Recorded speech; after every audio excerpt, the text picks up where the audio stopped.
Hello, Ben. Hello, can you hear me? I can, sir. Can you hear me? Yes. Let me just Brilliant. get myself set up here so you can see me. There we go. Brilliant. How's it going?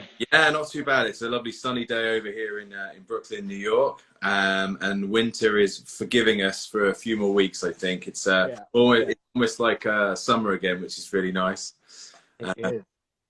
but yeah, I just wanted to say thank you for joining us today on Of this course. this edition of In Conversation. It's a pleasure to have you, Dr. Benjamin Wright. Looking forward to discussing all things relating to sound and the moving image today. Hearing a bit about your history, hearing a little bit about the Soundtrack Journal, which of course you're now the principal editor for, and just to hear a bit about your research and your own kind of journey through academia too. So yes, so thank you very much. Pardon me. I just want to welcome everyone who's joining us in the audience as well.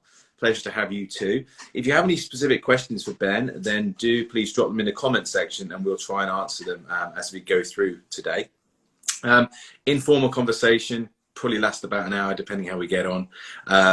So let's kick off. Ben, where you calling in from? Where are you based? Where do you teach? I am calling from Windsor, Ontario, which is right across the Detroit River from Detroit. So we're the southernmost point in Canada. And so we're benefiting from some lovely weather as well. And I currently, I took a new position last year as I'm helping to develop a film program at the Windsor Center for Film, Digital Media, and the Creative Arts, which is building a film and media production-based program right now. So I'm taking a bit of a leave from teaching to focus on the coordination and development, like curricular development, pedagogical development of that program, while continuing to do my own sort of work. Cool. So it sounds like as an institution, pretty keen on sort of practice-led research and practice-led teaching. Is that a fair assessment?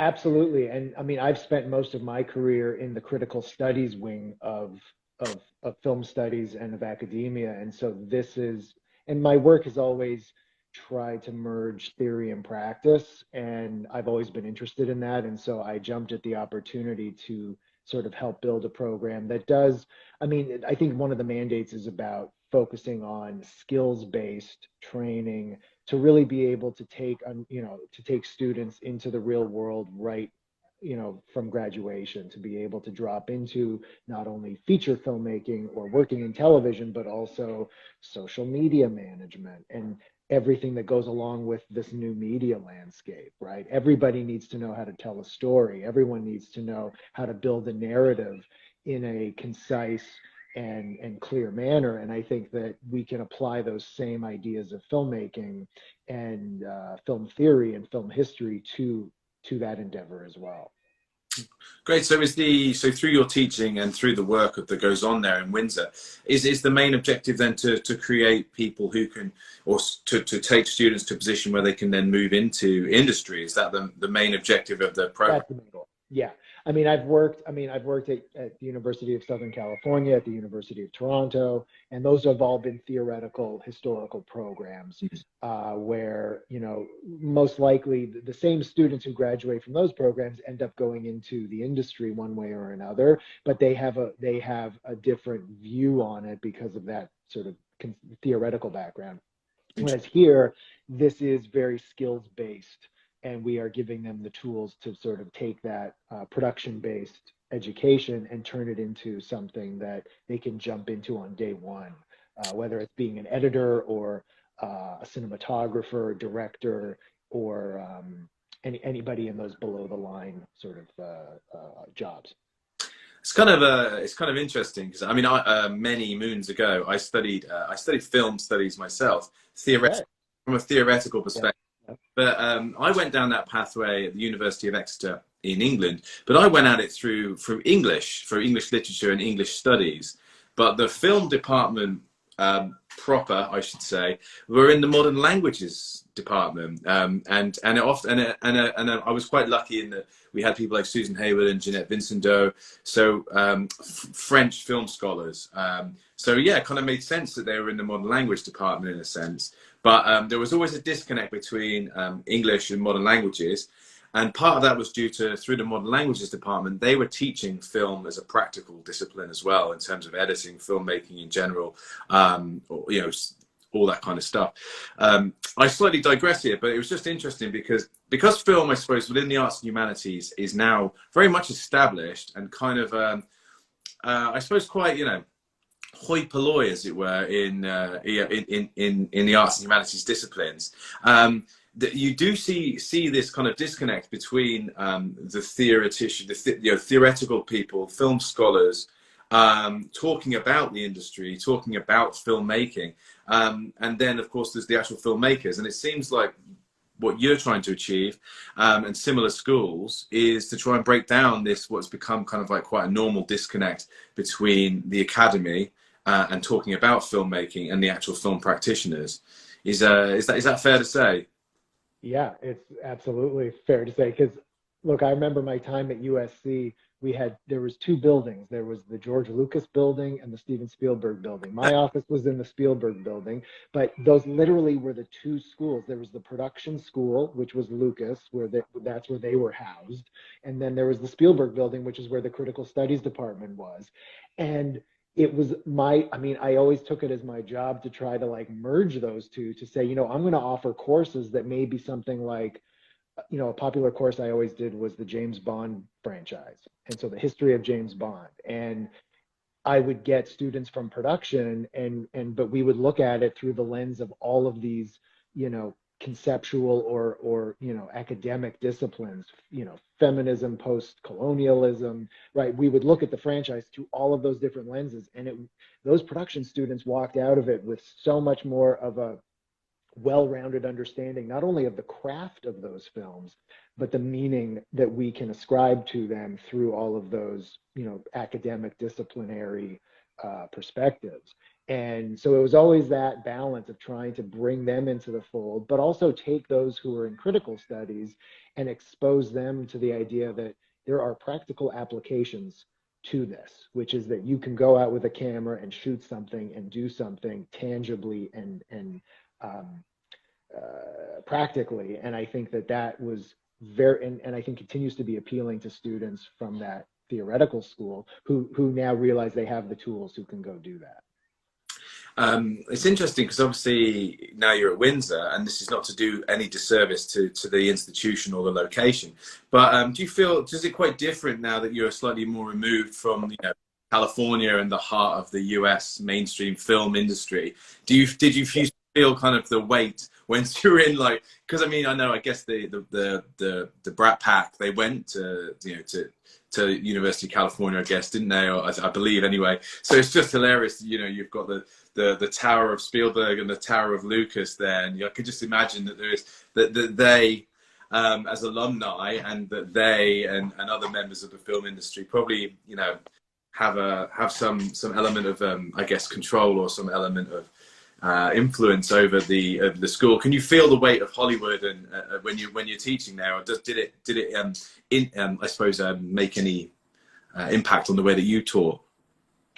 What's interesting, like Spielberg wasn't a graduate, but he's a big donor to that Sorry. school. Lucas was a graduate and is the biggest donor. I think he put up 150 million of his own money to basically build that campus. Wow. And there's no influence that I could ever see from what we taught or how we taught.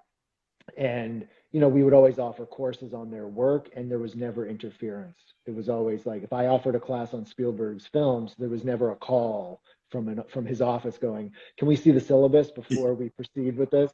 And you would think that might be the case, but no, very hands off. And I think that has to do with just academic freedom generally, that they really have no say on that.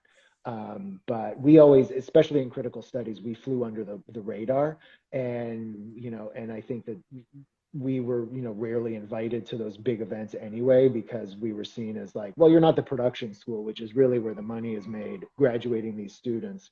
But yeah, I mean, being in Windsor, I feel like there's much more of an appreciation for having a program that you don't have to go to a big city necessarily, and seeing that regionally people can come to a smaller program but still get the same skill set and what I can bring, on a very small scale is just my experience working in a University of Toronto or a University of Southern California environment to know what works there, what doesn't work there, and maybe bring that here, but still give those students a first class education in terms of the knowability of what you're going to do and the tools that you're going to use. Well, with while we're chatting about Windsor, I'm going to get you to do your bit as the for the tourist board. Why? What drew you to Windsor? If that's not too much of a personal question, No? and what do you like about the place? What are some of the highlights that you would, if someone was, if a potential student or a potential researcher was looking for a new faculty role, what would you say to them about Windsor that would bring them away from Toronto or LA or somewhere like that? My wife is from here, Oh, so well, yeah, there you go. That's a that was a big. I had a contract that was up at the University of Toronto, and that's when we decided. This was right before COVID hit, oh right. and we decided, you know what? I mean, housing affordability in this part of the province is still fairly good, so we were able to buy a lovely home and give our daughter, things that we had always like. We were condo dwellers. Obviously, being in New York, you understand that dynamic, and so we've been condo dwellers for my whole career, and we just thought this is the time to sort of make that move. We didn't realize COVID was going to limit us in terms of being in this house constantly. But Lucky. uh, so we had that. I mean, that was really the main, opportunity, and the opportunity actually came after we decided to move, where this program sort of came to me, and I was able to touch base with the president of the nonprofit that sort of started this whole thing.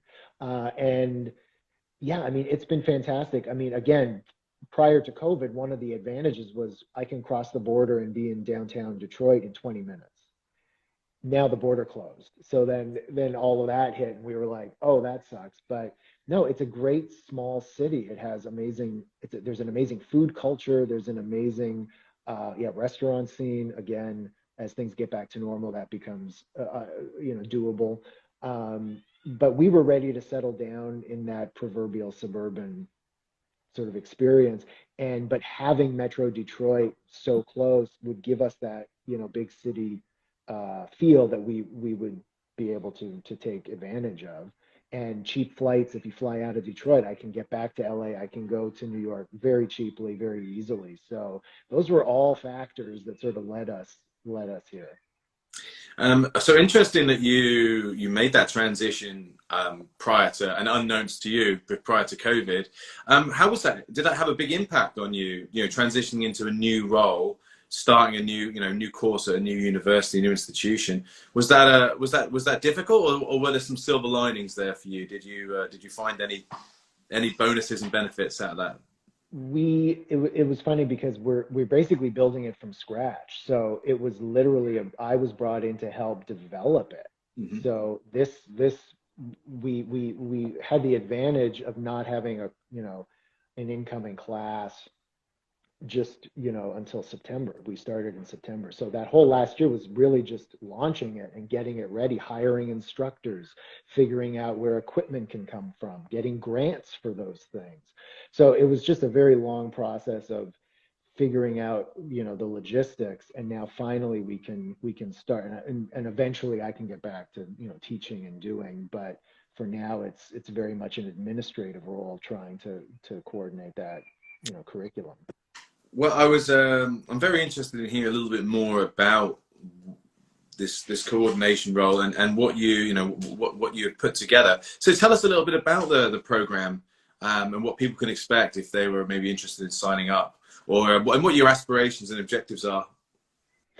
I mean, I would love to see it grow and expand beyond what it is now, which is a very small. It's basically, you get it's a 1 year. We have a 1 year degree where you basically get a crash course on 4 core courses, ranging from production to business and entrepreneurship.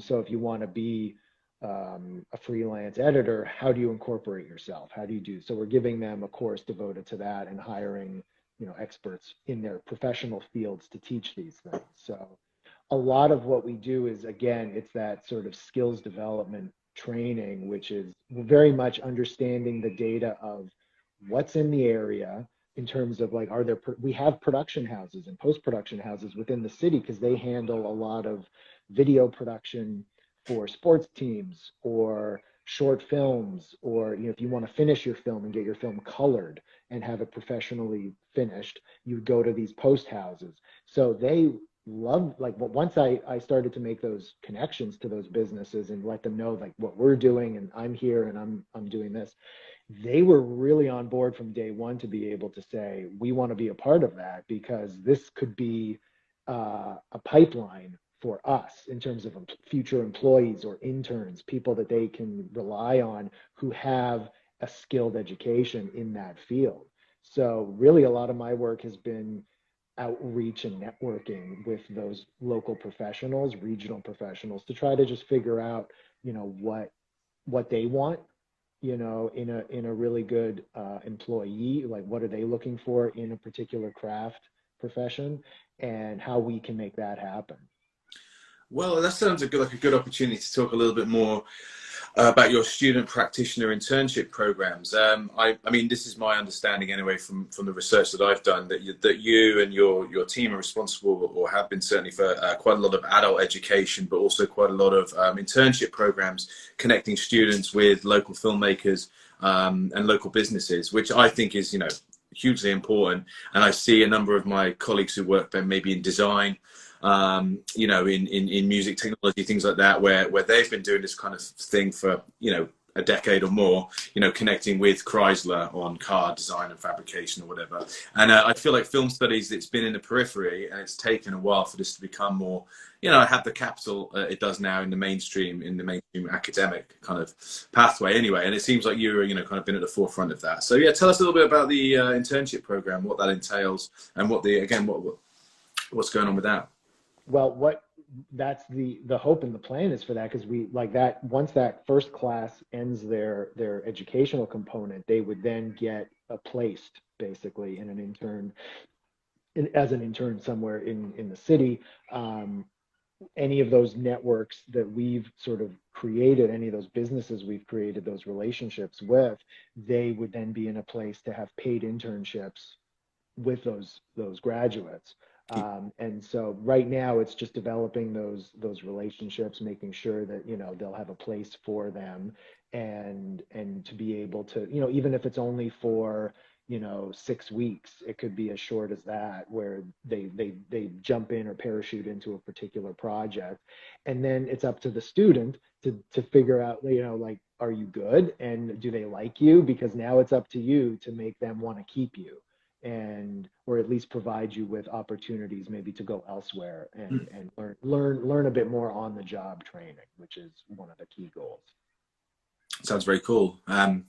What about in terms of diversity? Are you seeing a lot of people from different backgrounds, kind of apply and take part and pathway into the film industry, or is that still a big problem in Canada or in general from your perspective? I think that's one of our goals, and one of the mandates that we have is like to provide bursaries for students from different sort of diverse backgrounds. Could be financially disadvantaged, it could be minority representation, women. I think that, so there is room, and we want to spotlight that, to be able to say, look, we have scholarship opportunities here through a variety of channels that can provide you with tuition free or close to tuition free education. But it's still very much, at least in my experience, sort of a white male industry. Mm. And I think that, especially, I mean, in the area I'm in, that seems to be the majority of applicants, or the majority of people interested, seem to come from that background, because it's not seen as a skilled trade the way that you might look at something else, where parents might not necessarily push their kid into that simply because, well, what are you really going to do? There's no outcome, especially from like film studies. Yeah, like film studies, theoretically, like, what are you going to do? You're going to sit in a library and pontificate. No, that's what Right. right. Watch So there's dodgy movies, and then no, it was a fantastic education, but yeah, that's the my reality. dad didn't necessarily. They maybe questioned what the end goal was, but thankfully I was able to get a grant and pay for the rest of it through work, so they didn't they weren't footing the bill as much as they might have done. So they didn't have much say. But yeah, I know what you mean. It's one of those courses that traditionally has been kind of a it's kind of a intelligentsia, sort of a mystique about it. Right. And I think that I used to always talk to students at U of T or USC, and they would, they would say like, what can I do with this? And we would have those conversations. I mean, it does. I mean, for example, though, it does directly. I mean, if anyone's thinking about going into theoretical film studies, or maybe joining Ben on his course, you can end up in publishing or in any of the other creative industries. Though I have to say that my degree and my master's degree in film studies, English and then into film studies, while I was doing it solely for the edifying nature of the learning, and for I loved movies, and just couldn't help myself. But I didn't necessarily expect it to transition into a career. But lo and behold, here I am working in academic publishing across the arts and humanities with a big focus on film and media. So it's surprising what you can fall into with a film studies degree. So don't despair. Tell your parents. No.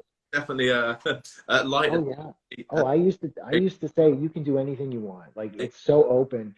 We train like we prided ourselves on, you know, training students how to write and how to write well and to be able, that is a skill that I think people undervalue to this day is the ability to communicate clearly. And so essays were just the best way to do that. And so I would have undergrads writing 20-page final papers Yeah, and they'd be looking at me going, "Are you crazy?" I'm like, "No, you got to go do primary research."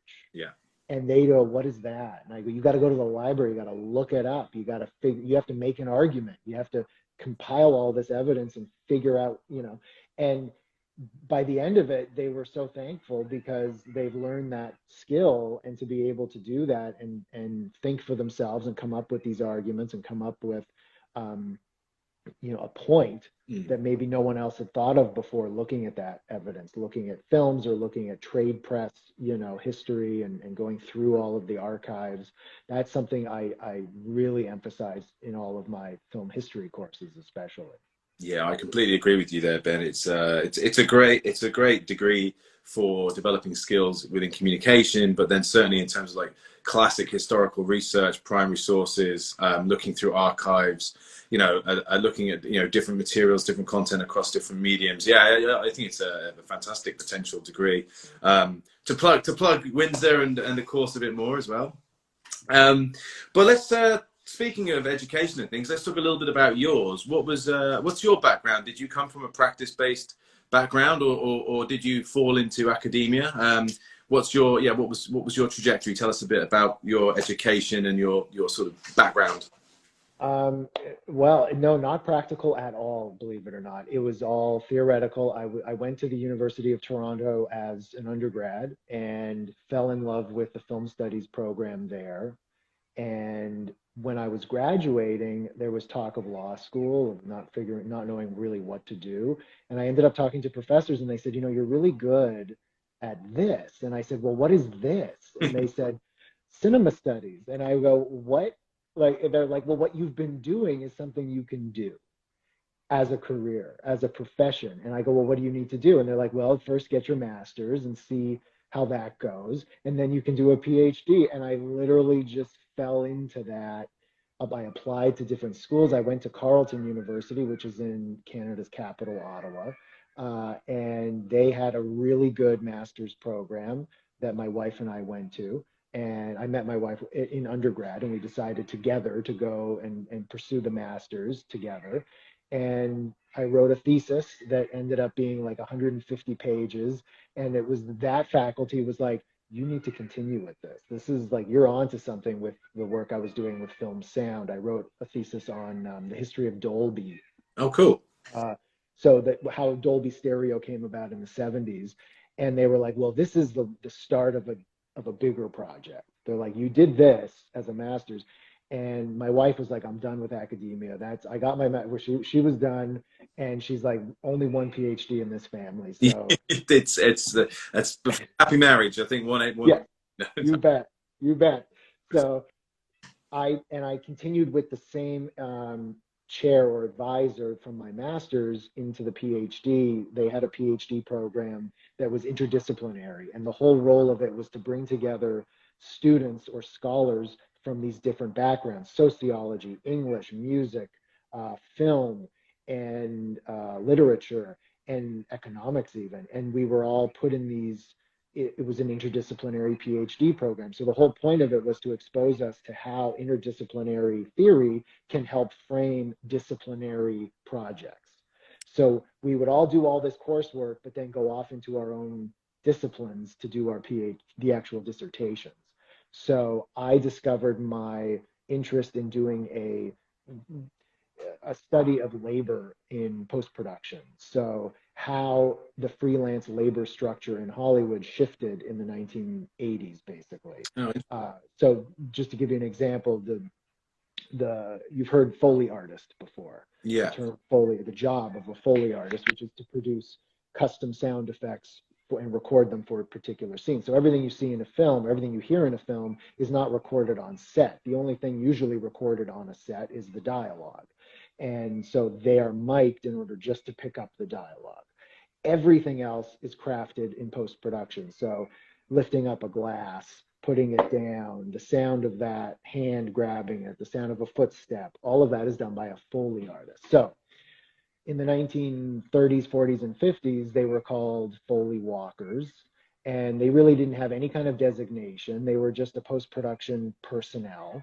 And usually they apprenticed and they were a salaried employee by the studio. And eventually, though, by the 1960s, as the studios themselves began to divest themselves of their, because of the Paramount decision and the oligopoly of Berkman. yeah, so that starts to fragment, but then studios need revenue, so they sell off their backlots.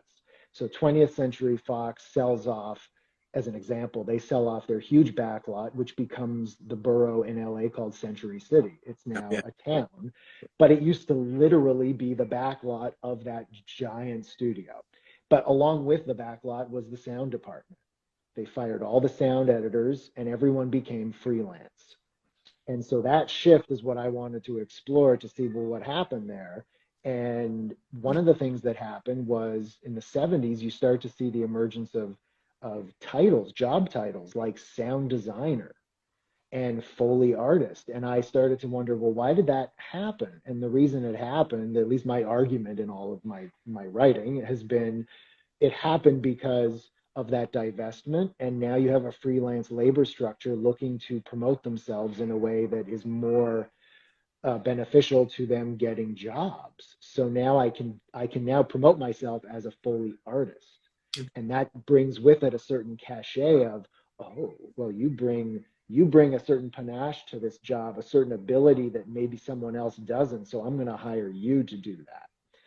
And sound designer was the same thing. They're no more than a sound editor, but the mystique of the sound design title gives a little bit more artistic credibility to the work that they're doing. And we sort of, now you can get a degree in sound design. That's the ironic thing, is now you can go to the Savannah School of Art and get an actual degree in sound design. So that was my dissertation. The dissertation was an exploration of all of that craft shifting that happened in the 70s to the 2000s. And so, yeah, that was basically that's what got me a postdoc at the University of Southern California. And working in the cinema school. It was a new postdoctoral fellowship that they started, and I was lucky enough to get one of the spots, and they put me into the cinema school where I continued to research. I actually had access then to studios, and I could talk to people and bring people to talk to students. And then I got a position at the University of Toronto and came back here. And then to Windsor, basically. So that's been my sort of professional trajectory. And that was a lovely tangent you kind of made there, because that's really interesting to me, because I'm it's not an area that I'm particularly au fait with, but I really do enjoy when I read about the effects of the the antitrust case and how the the US government broke the oligopolies that were had by the big five film companies who were looking after. They had production, they had distribution, and they had exhibition all wrapped up. And obviously that went against the fair trade or whatever, and it was against the antitrust rules. But I hadn't thought about it in that context. It's very interesting that this created a whole, I guess, a different definition. I mean, I suppose it's a bit like the auteur kind of narrative, but for more technical staff, where it's like, if we can present ourselves as an artiste, then we can. So it's very interesting how all of that has come out of like that one case, really.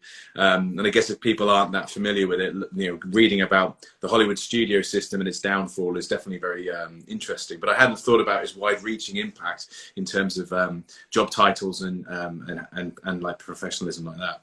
I mean, yeah, absolutely. It all gets down to, there are workers at the end of the day doing this, and how does it affect them? And I think that, there were unions. I did a lot of research with the unions and how they reacted to it and how they had to basically protect, workers. But even sound design is, as a title, as a job, it's not recognized within the industry as an actual job title, which is the interesting thing. You're a sound editor, right? So the union recognizes sound editor or mixer, but not sound designer, even though that sort of combines a little bit of both of those things. So it's, even within the industry, it's fraught with a lot of complexity here. Some tensions, I imagine. Oh yeah. Are you an artist or are you a technician? And there's some old school guys who are like, I'm a sound editor. Yeah. But you can see that in other fields where it's like, there's no mystique. It's like, no, I cut the film, I do the job, I know, and you're like, oh, okay. And then there's others who are a little more open to that. They went to film school and they're a little more like, well, it's about the craft and it's about my interpretation. And you really see that. I mean, I interviewed like 150 of these professionals, and there's a real divide among, like, half are in the camp of film as art, and others are, I pay my mortgage with this job. Like, that's the end of the line. That's really interesting, and you see that a lot again. We've mentioned design. You see that a lot in designers generally, where some people put themselves to be artists, and and of course there's a big debate within design, broadly speaking. And of course, many people otherwise, they perceive themselves, well, look, I'm working to a brief on behalf of a business. I bring in aesthetics and a consideration of art, but I'm not an artist. I'm a practitioner. I'm a doer, and it's a technician. I work to a brief. So it's interesting that, and it's definitely something that maybe we don't think about enough of in film. So interesting points. Before we move on, I just want to very quickly say to our audience, if there are any questions, please do drop them in the comment section, and we will try to get around to them as we continue this conversation. But I wanted to ask you, so especially now, it seems like you've had quite an interesting education and pathway into film scholarship, and one that was very multidisciplinary, which I can see clearly has impacted on your own kind of thinking and your own teaching now. But I wanted to ask, what drew you to sort of sound and the moving image, broadly speaking, or was it just an accident? What drew you to sound and the moving image, or the soundtrack? And I think it started and continues to be a huge passion of mine, which is film music. Okay. And I'm not musically trained, and which is the interesting thing. So I love film music. John Williams is a hero of mine. And I grew up with, since I was like 5, 6 years old, film music just spoke to me in a way that other music did not. And I wanted to learn more about it, and analyzing it from the perspective of how music works in films has always fascinated me. So knowing that I was not musically trained to be able to be a musicologist, to go, he uses A minor instead of D here. Okay, I wasn't able to do that, but especially in my undergrad, I had the opportunity to have some really amazing professors push me to explore it as a non-musical person. But they're like, you have the tools of a film historian, so use those tools to talk about film music in different ways, and maybe explore the career of a composer, or how film music works on a stylistic level, or from a functional point of view, right? Sad music equals violins. Well, why? Like, questions like that you don't need to be a musicologist to really delve into. And that took me in grad school, again, it was another amazing professor said, you know what, like nobody's really looked at, or very few people have looked at the history of sound technology that informs a lot of this. Maybe check that out for a paper or this or that. And I went down a rabbit hole for Dolby, and because that era, has always fascinated me, just of the 70s and beyond. And I thought, yeah, there's a lot going on here. And it just expanded from there. And then once the PhD came around, I said I want to do a real, not first person narrative, but a narrative that includes a lot of interviews and archival work that really gets that I can provide future scholars and historians the work of, here are the interviews I conducted. Maybe you can glean something else from them. So, I can include these big chunky quotes in the dissertation and in articles that I've published to be able to say, this is what they've said about their work. This is how they've framed things. This is how I have framed things. Maybe others can pick that up, because that's all I was ever looking for, was more engagement with the practical community. And you don't see that a lot, especially with contemporary film studies, or I should say studies of contemporary films. Getting access becomes a real problem, right? People don't know how to get access. I literally just subscribed to IMDb Pro, which gave me email addresses to agents, and some people have their own home address on there, and I was able to literally cold call and go, hey, I'm a grad student writing a PhD on what you do for a living. Can we talk? And I was always amazed by the generosity and the outgoing wonderfulness of the people who work in the industry, because they, some like to hear themselves talk, but I would say you know, mostly they want to clear up what they do, and clarify, to go, yes, this is what we do. And my questions were not magazine questions. They I think I impressed a lot of people with the depth of what I was doing, and that's what opened the door to further people, because then they said, oh, do you want to talk to Walter Murch? Do you want to talk? And suddenly you're like, yeah, like, of course I do. Or, hey, do you want to come up to Skywalker Ranch? And you're just like, okay, now we're in business. And once that happened, and it was literally just from phone calls, cold calls, then it just opens the door in the industry. You're walking on a back lot and you're popping into Okay. stages, and you're like, hey, can I just sit in and watch this? And I'm getting to watch, just movies being mixed, and they're like, who are you? And you Hey, just play, yeah. yeah, like, it's no problem. Like, I'm a friend of a friend of so and so, and they go, oh, okay. Look, I've got to interject because you can't be dropping names like Skywalker Ranch around these parts and not expect a couple of questions. So, did you make it onto Skywalker Ranch? Number one, and no, No.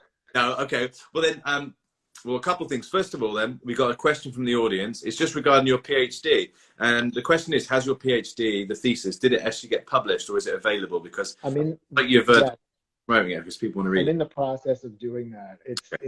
It's one of those things where I've published a Foley article in the journal called Screen, Yeah, and I've done a bunch of book chapters where parts of it got into. If you go to my website, which is wrightonfilm.com, you can see all my publications, and a lot of the work has ended up in sort of like in these other publications or book chapters. But the dissertation into book is one of those things where I just didn't want to look at it anymore for a while. And I had to put it down and sort of walk away, because it ended up being like 500 pages. yeah. And after that, you're just like, I'm done with you for a while. And even returning to it has been like, I want to do some other stuff. So yes, but eventually. Okay, and jumping around a bit then, well, as you were lurking on these sound stages and backlots, do you have any interesting anecdotes or any cool stories? Is there anything that stands out? Any fun memories? Oh my God. Well, okay. One guy works out of a house. It's not his own house. They rent a house to basically work in, and it's this sound company. And he does all of Jason Reitman's movies. That was his sort of connection at the time. They were also doing Rambo, Oh, wow. one of the later still, and so he had a so I'm talking to these guys who had worked for amazing directors, and so I'm sitting there, and he was like, "Oh, I have a good Stallone story. He was just here," and I was like, "Oh yeah," and he's like, "So they're cutting the film, and there's a scene where, and they're showing me the scene, and he's like." Um, a gun goes off in a closed room, like in an enclosed space. And Stallone is like, no, no, no, no, no, no, no. Do you know what it sounds like when a gun goes off close to your ear, like in a closed room? It's got to be huge. It's got to be deafening. And they're like, well, no, I've never heard a gun go off in a room in a closed space. And so they move on, and there's another scene where a guy gets a knife. He gets knifed, and then he pulls the knife out like sideways, so it cuts through this guy. And Stallone goes, no, no, no, no, no, no, no, no, no. That's all wrong. He goes, do you know what it sounds like when you knife a guy? And they're just like, are you kidding me? And so he just was so into it and had such detailed notes for every single moment to layer in the knife or the gunshot sounds and all of that. That's very So getting a lot of amazing stories. I mean, I got very close to the Christopher Nolan crew, and they all work with the same crews. oh, cool. So it's just, so he'll work with the same people over and over again. Same with David Fincher. So getting to know them, you feel like you get to know the directors because they're telling you all about their personalities and getting involved and being there. And they all have what I learned was most like a David Lynch, like they all have a real interest in film sound, Mm, and they're not just a visual director. They really think carefully about how sound works in their films, and they say that that's rare. So when you think of auteur directors or these directors that are elevated to the status of these modern auteurs, there's a reason for that in most cases because they do think about every little thing that goes into it. And when they get to sound, when they get to that portion of it, they're there on the stage with them making those decisions, going louder, softer, more intense, and but on the other hand, they say some directors never come to the dubbing stage. They're just not around. They let us just do the job, and it's more of a job to them, right? They just go, yeah, yeah, yeah, I trust you. But the real auteur filmmakers, they're really into it. yeah, it's that's definitely interesting because I guess sound is often one of the components which gets neglected, perhaps sometimes by the audience, certainly by scholars in certain areas, and then, like you say, perhaps even by the directors themselves. And it is obviously such a vital component. And I'm just thinking about like the use of like diegetic and non-diegetic sound and how that can create such an impact on a viewer without them even knowing something's going on. And it's interesting you say how certain teams and things work. In terms of, you mentioned John Williams, the great. Are there any other sort of film composers or any other sound designers or anyone that you particularly like or that you would highlight or that kind of helped get you into the art? Growing up, Jerry Goldsmith was another name. His work really sort of spoke to me, and I like rich orchestral film music, obviously. So a James Horner was really influential. Ennio Morricone was really influential for me.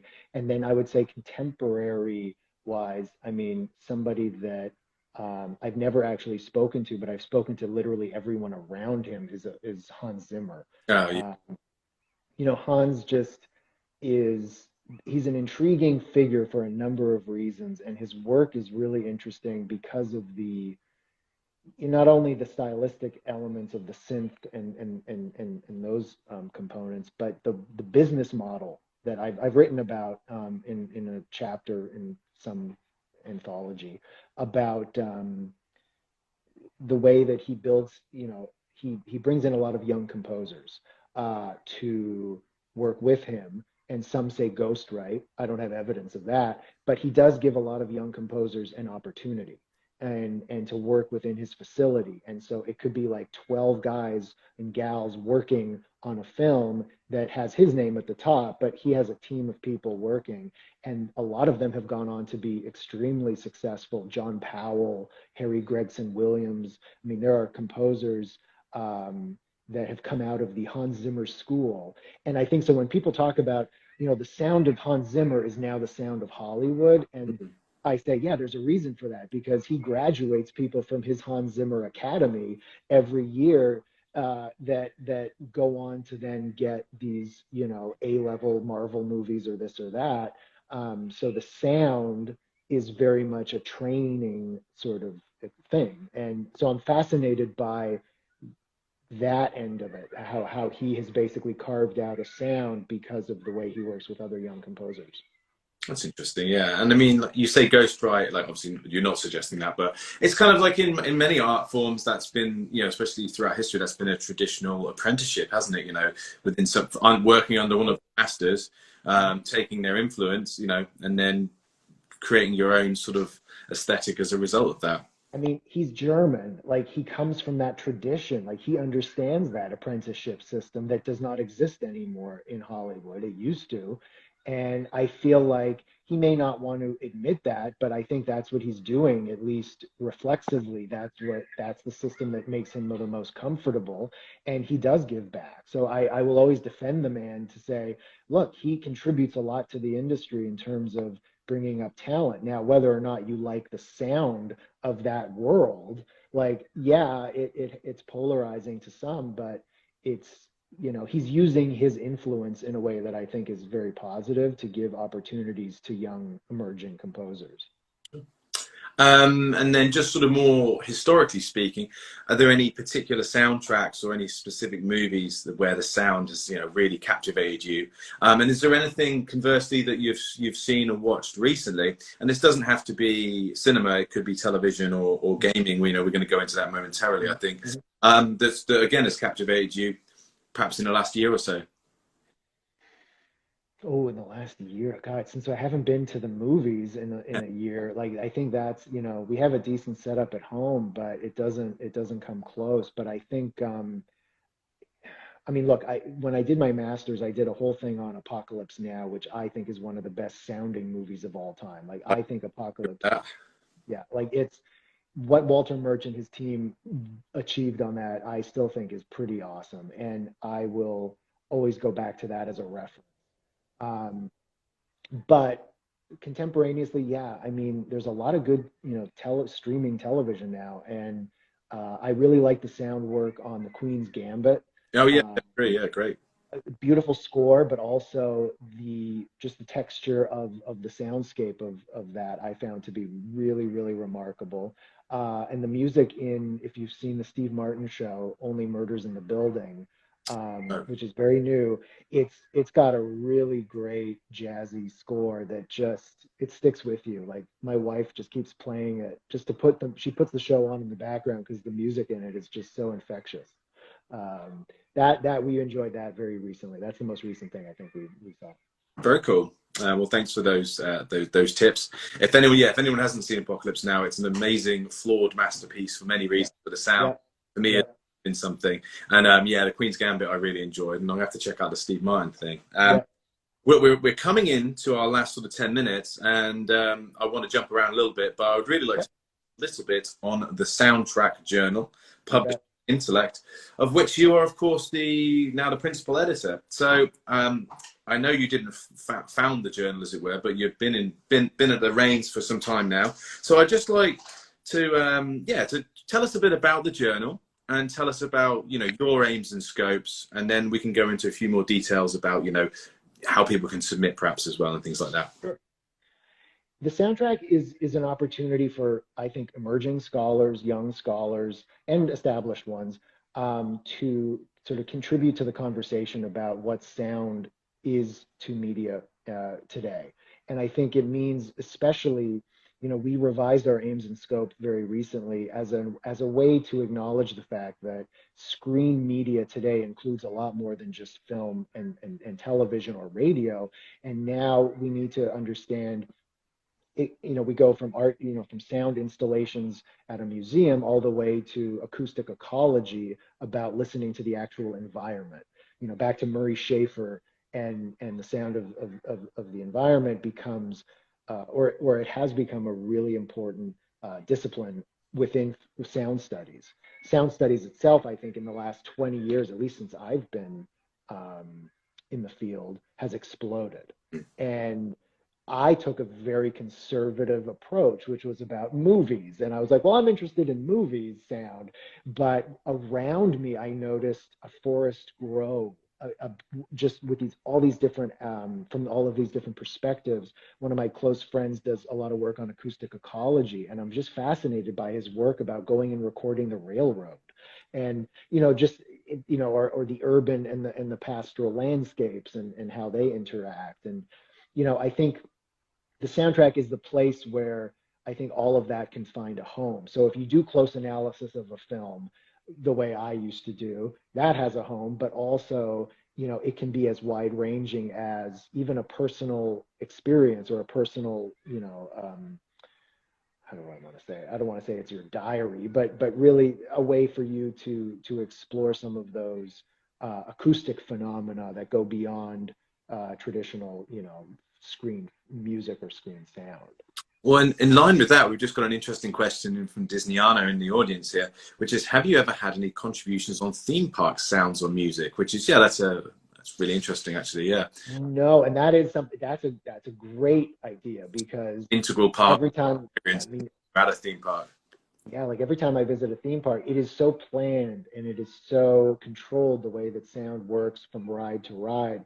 There's all of these different layers of music and sound that operate. Yeah, I would be fascinated to read something like that. So absolutely, but no, currently no. One of the things that one of the articles we got recently that is in peer review at the moment, um, is on concerts that are being done live to picture. I don't know if you know about these live to picture scores where the orchestra plays the music to the film live. And I was lucky enough to introduce The Godfather a few years ago being played. And I'd never seen The Godfather on the big screen before. And to have the Nino Rota music play live, I mean, it is in itself a new experience of that film. And the way that the music functions is now very different, because you're watching the orchestra play it as you can then look up and watch the movie to go along with it.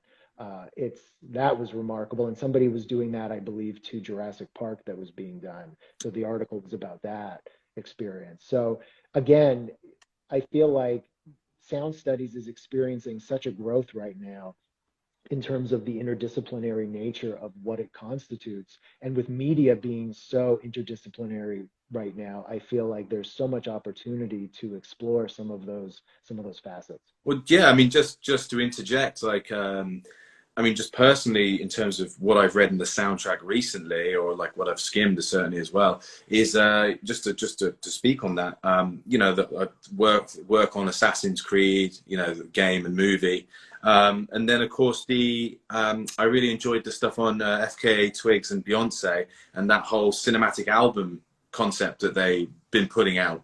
So just from those two articles alone, you can see that we've mainly been speaking about film, and of course then from film you obviously think about television, but the journal is so much more than that, and it really is about sound in the media, and across the media.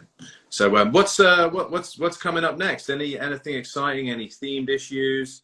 Anything you're looking for? Maybe any trends that you're seeing?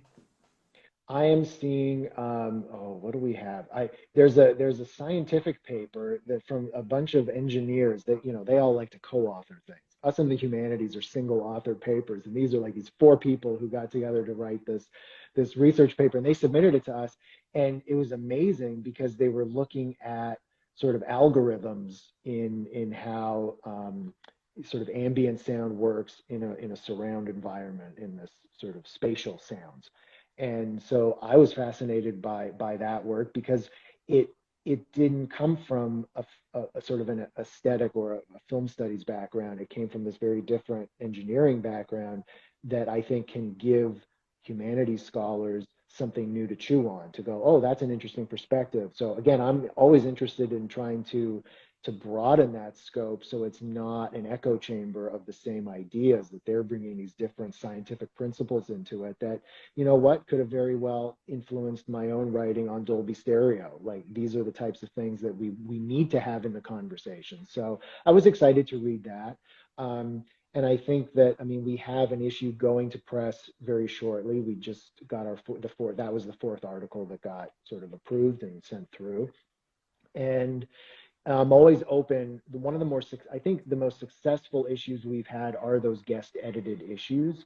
And those are ones where, you know, a scholar takes the reins and says, you know, I'm going to put together this themed issue on this topic. And those have just worked like gangbusters. So I will always be open to somebody saying, you know what, I want to do something on, you know, radio dramas from the 20s and get all these different perspectives on that from different scholars, and I'm there for it. So I love the silent era stuff as well that was published recently. That was really interesting. Volume or so ago. Well, look, we've got Disneyana putting herself down for soundtrack. Yes. Special issue 2024. We will hold you to watch the space. Anyone out there who wants to find out a bit more though about the soundtrack, just go to www.intellectbooks.com and search for the soundtrack. It's in its 12th volume, I believe, so it's got quite a lineage and a real rich heritage. There's a huge amount of content there that you can access. We're trying. Subscription, or trying. You know, or try and get your institution to subscribe to it. But there's also free content that you can download there. So if you're interested in submitting your own research, you can take a look. Get a feel for it, look at all the, you know, the abstracts, the aims and scopes and notes for contributors and all that good stuff, and then do consider submitting an article. But I know that you guys always have to reviews and things of that nature as well, so there's lots of different content, so do have a good look at the website. And our editorial board, I should also mention, is made up of some of like our own sort of industry's top people in sound. Like, you know, I made sure to, when I came on board a few years ago, I did a bit of a refresh on some of the members just to bring it not only up to date, but to make outreach to people that I thought should be a part of that. So you have some names in the field that to me were intimidating to contact at first, but then you realize once you go to enough conferences, well, you're all friends. Brilliant. Yeah. Well, look, we are coming to the end of our conversation. Very much enjoyed it, but I did want to ask you, are you working on anything other than the journal right now?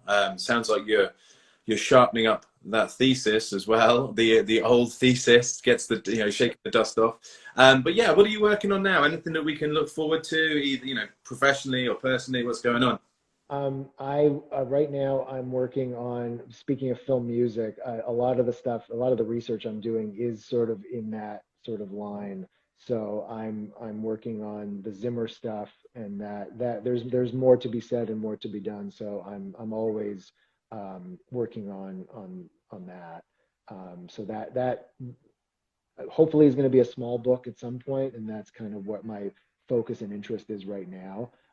So it's looking at the history of his work, and we'll just have to see. That's where that stands. Wonderful. Well, Ben, thank you so much for joining me today on In Conversation. It's been an absolute pleasure. A thoroughly enjoyable conversation. I've learned quite a bit. If anyone wants to re-listen to this interview, it will be available on our Instagram TV channel, at the Intellect Books account on Instagram. So do re-listen. Yeah, go to wrightonfilm.com if you want to find out more about Ben and the work he's doing. Also check out the Soundtrack Journal, of course. But yeah, just thanks everyone for joining us today. And Ben, thank you again for your time. It's been great. Look forward to seeing you at a conference in person at some point in the near future. Absolutely. This was a lot of fun. Thank you so much. My pleasure. Thanks again for joining us. And thanks everyone out there. We probably will take a break next week from In Conversation, but we'll be back the week after or the week after that. So yeah, do watch this space. Keep an eye on our social media channels, and we'll have some more exciting interviews for you in the coming weeks. Ben, thanks again. Thanks everyone for joining us. We'll see you soon.